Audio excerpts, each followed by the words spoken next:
नमस्कार विद्यार्थियों, आदर्श शिक्षण संस्थान नागौर की इस वीडियो कक्षा में आप सभी का हार्दिक स्वागत। आज की कक्षा में हम लोग कक्षा अष्टमी के लिए संस्कृत विषय में जो अपना प्रथम अध्याय चल रहा था, जिसके प्रारंभ के 5 श्लोक 1 से 5 श्लोक हमने पूर्व की 2 कक्षाओं में हमने पढ़े थे। आज श्लोक संख्या 6 और 7 ये 2 श्लोक पढ़ रहे हैं।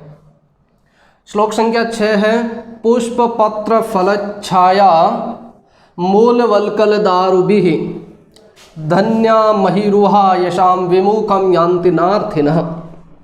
सबसे पहले शब्दों के अर्थ देखते हैं। पुष्प, पुष्प का मतलब होता है पुष्प या फूल। पत्र माने पत्ता, फल यानी फल, फल पेड़ों के लगते हैं और खाने के काम आते हैं। छाया, जो पेड़ में छाया देते हैं। मूल, मूल का मतलब जड़ें। वल्कल मतलब होता है उसकी त्वचा या छाल। दारू का मतलब होता है लकड़ी। भी माने भी जो लगाया है ये इसको तृतीया विभक्ति बहुवचन में, जैसे हम रमा भी लिखते हैं तो ये तृतीया विभक्ति बहुवचन है। यानी इन सब से, किन सब से? पुष्प से, पत्तों से, फल से, छाया से, जड़ से और छाल और लकड़ी, इन सब से धन्या, धन्य है। कौन? महिरुहा, महिरुहा माने पेड़, कि इन सब को लिए हुए ये पेड़ धन्य है। क्यों धन्य है? क्योंकि ये इनसे उपकार करते हैं, इसलिए धन्य है। यसाम विमुखम यान्ति नार्थिनः, जिनके सामने से कोई खाली हाथ नहीं आता। ठीक है, जिनके विमुख यानी विमुख होना, या इसका हम ये कह सकते हैं कि निराश होकर के, यान्ति माने चले जाते हैं। नार्थिन, नार्थिन को अलग अलग करेंगे तो न धन अर्थिन, अर्थिन का मतलब होता है मांगने वाले, तो या याचक कह सकते हैं हम। तो पुष्प पत्र फल छाया मूल वल्कल दारुभिः धन्या महिरुहा यसाम विमुखम यान्ति नार्थिनः। नार्थिनः कि ये पेड़ धन्य हैं। किन सब से? कि पुष्प, फल, पत्र, मूल, इन सब से ये धन्य हैं कि जिनके सामने से कोई भी निराश होकर के नहीं लौटता। यानी जो इनके पास कुछ भी लेने के लिए जाता है, ये सारी चीज़ें इनके पास है, इसलिए इसे ये धन्य है। कहने का मतलब है पेड़ इन सब चीज़ों से परोपकार करते हैं, हम सबके लिए कुछ न कुछ देते हैं ये सारी चीज़ें। ठीक है, आगे श्लोक संख्या 7 है चिंतनीया ही विपदाम आदावेव प्रतिक्रिया न कूप खननम युक्तम प्रदीप्ते वहनिना ग्रहे। चिंतनीया, चिंतन करना चाहिए, विचार करना चाहिए। ही निश्चित ही, विपदाम यानी विपत्ति के, आदावेव, आदावेव को अलग अलग करेंगे तो इसको हम लिखेंगे आदव प्लस एव। आदव का मतलब होता है पहले, जैसे सबसे पहले, तो आदव यानी पहले, एव यानी ही, प्रतिक्रिया यानी उसको, उसके समाधान की जो प्रतिक्रिया है, योजना है, वो विपत्ति के आने से पूर्व ही उसकी समाधान के विषय में चिंतन करना चाहिए, विचार करना चाहिए। उदाहरण के माध्यम से बता रहे हैं कि न कूप खननम, कूप माने कुआं, खननम माने खोदना, कुआं खोदना युक्तम उचित न, नहीं, कि कुआं खोदना उचित नहीं है। कब? प्रदीप्ते वहनिना ग्रहे, कि जब आग से घर जल जाए फिर कुआं खोदना उचित नहीं है। इसलिए विपत्ति आने से पहले ही उसके समाधान के विषय में उसके समाधान के विषय में विचार कर लेना चाहिए, क्योंकि घर में आग लग जाने के बाद में कुआं खोदना कोई उचित काम नहीं है। ठीक है, तो ये 2 श्लोक एक बार पुनः उच्चारण करके देखेंगे।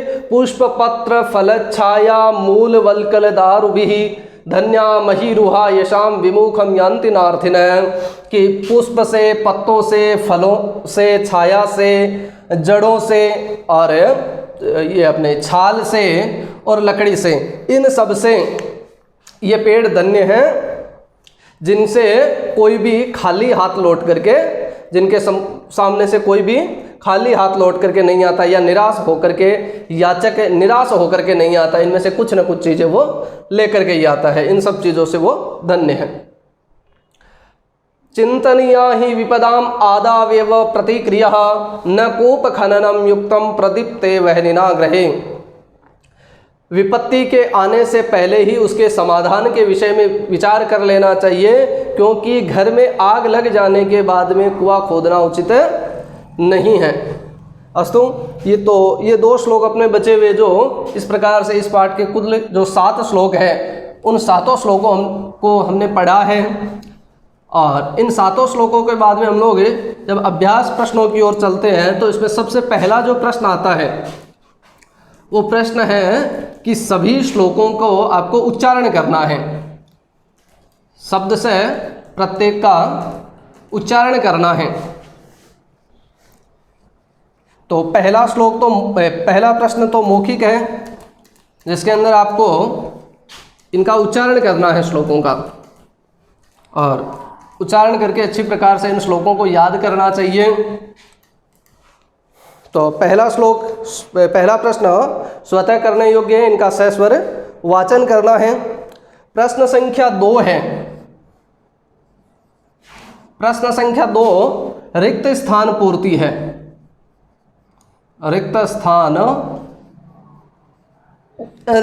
भरने हैं, रिक्त स्थानों की पूर्ति करनी है। जैसे उदाहरण के लिए पहला आया है समुद्रम आसाद्य, और उसके बाद में खाली जगह है। तो समुद्रम आसाद्य जब हम श्लोक देखेंगे, 2 श्लोक है गुणः गुणज्ञेषु गुणा भवन्ति ते निर्गुणं प्राप्य भवन्ति दोषः सुस्वादुतो या प्रभवन्ति नद्य समुद्रम आसाद्य भवन्त्यपेया।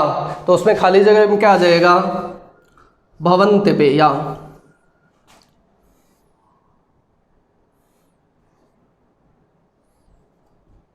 भवन्त्यपेया। इसी प्रकार से दूसरा है, पहले रिक्त स्थान है, उसके बाद में है वचः मधुर सुक्त रसम सृजन्ति। तो श्रुत्वा वचः मधुर सुक्त रसम सृजन्ति, ऐसी श्लोक की लाइन है। तो हम श्लोकों से देख करके पहले प्रश्न के जितने भी रिक्त स्थान है उन सबको हम पूरा करेंगे। बस तो ये प्रश्न भी गृह कार्य में है। आपको इस प्रश्न को आपको श्लोकों को देख करके जब आप श्लोक पढ़ेंगे तो आराम से सभी प्रश्नों का उसमें समाधान हो जाएगा।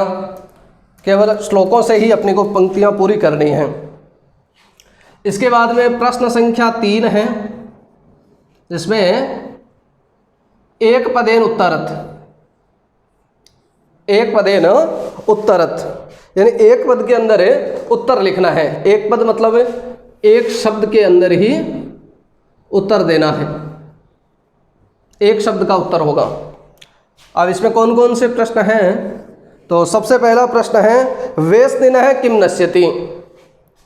वेस्निनः किम नश्यति यानी व्यसन का, बुरी लत वाले का क्या नष्ट हो जाता है। तो जब हम श्लोक पढ़ेंगे तो लिखा है सबका अलग अलग लिखा है कि लुब्धस्य नश्यति यशः पिशुनस्य मैत्री नष्ट क्रियस्य कुलम अर्थपरस्य धर्मः विद्याफलम वैष्णिनः है। तो वैष्णि का क्या नष्ट हो जाता है? विद्याफलम। क्या नष्ट हो जाता है? विद्याफलम। अगला प्रश्न है कस्य यशः नश्यति। यश किसका नाश होता है? तो इसी श्लोक में है लुब्धस्य नश्यति यशः। लुब्धस्य नश्यति यशः पिशुनस्य मैत्री। इसमें तीसरा श्लोक है मधुमक्षिका किम जनयति। मधुमक्षिकाएं यानी मधुमक्खियाँ क्या बनाती है। तो श्लोक आया है पित्वा रसम तु कटुकम मधुरम शमानम माधुर्यमेव जनयेन् मधुमक्षिकासौ संतस्तथैव समसज्जन दुर्जनानां श्रुत्वा वचः मधुर शुक्त रसम सृजन्ति। तो माधुर्यमेव जनयेत् मधुमक्षिकासौ, कि माधुर्य यानी जो शहद है, तो मधुमक्खियाँ क्या उत्पन्न करती है? माधुर्यम। अगला है इसी का मधुर शुक्त रसम के सृजन्ति। मधुर शुक्त रूपी जो रस है उनका सृजन कौन करते हैं? तो आया है संतस्तथैव समसज्जन दुर्जनानाम। कौन निर्माण करते हैं मधुर शुक्तों का? तो संत। अंतिम प्रश्न है इसका, अर्थिनः केभ्य विमुखा न यान्ति, यानी याचक किनके सामने से निराश होकर के नहीं लौटते। तो किनके, तो आया है महीरुआ, महीरुहेभ्य, महीरुहेभ्य, या इसको सामान्य भाषा में हम कहें तो वृक्षेभ्य भी कह सकते हैं।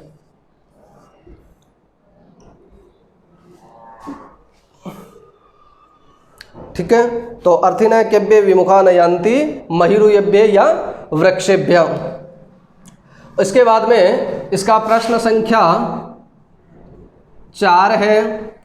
प्रश्न संख्या 4 में लिखा हुआ है कि नीचे लिखे हुए जो तद्भव, तद्भव का मतलब होता है ऐसे शब्द जो संस्कृत से हिंदी में आ गए और वो कुछ बदल करके, जैसे मधुमक्षिका, यह संस्कृत का शब्द है, इसको हम हिंदी में मधुमक्खी कहते हैं, तो मधुमक्षिका से थोड़ा सा बदल करके मधुमक्खी हो गया, तो मधुमक्खी तद्भव है, मधुमक्षिका तत्सम है। या हम ये कह सकते हैं मधुमक्खी हिंदी है, मधुमक्षिका संस्कृत है। तो इसमें जो तद्भव शब्द आए हुए हैं, यानी जो हिंदी शब्द आए हुए हैं, उनका संस्कृत अर्थ अपने को लिखना है। जैसे शब्द आया है कंजूस, तो कंजूस के लिए संस्कृत में क्या शब्द आया है, कृपण है। ऐसे ही कड़वा, कड़वे के लिए संस्कृत में क्या आया है, कटुकम। पूंछ, पूंछ के लिए क्या आया है, पुच्छ। साहित्य संगीत कला विहीन साक्षात पशुपुच्छ विषाणहीन, तो क्या आया है, पुच्छ। लोभी, लोभी वैसे तत्सम है, लोभी भी लिख सकते हैं अथवा इसका हमें लुब्ध है भी लिख सकते हैं। लोभी भी सही है क्योंकि लोभी तत्सम शब्द है वैसे, तो लोभी अथवा लुब्ध है। उसके बाद में मधुमक्खी, मधुमक्खी का भी बताया था, मधुमक्षिका। तिनका, तिनके को क्या कहेंगे, तृणम। तो इस प्रकार से प्रश्न संख्या 4 भी आपको सारे शब्दों का जो संस्कृत अर्थ है वो श्लोक के अंदर मिल जाएगा जब भी आप श्लोक पढ़ेंगे। यानी आप जो पहला प्रश्न करेंगे श्लोकों को पढ़ने का, उसके अंदर आपको प्रश्न संख्या 2 के अभी उत्तर मिल जाएगा, प्रश्न संख्या 4 का भी मिल जाएगा, प्रश्न संख्या 3 वैसे मैंने करवा दिया है, बाकी ये भी श्लोकों से ही अपने को उत्तर निकालने थे। इस प्रकार से हमने इस पाठ के 7 श्लोक पढ़े और इसके 4 प्रश्नों तक का हमने पढ़ा है। इसके आगे के जो प्रश्न शेष बचे हैं उसको हम अगली कक्षा में पढ़ेंगे। तब तक के लिए हरिओम।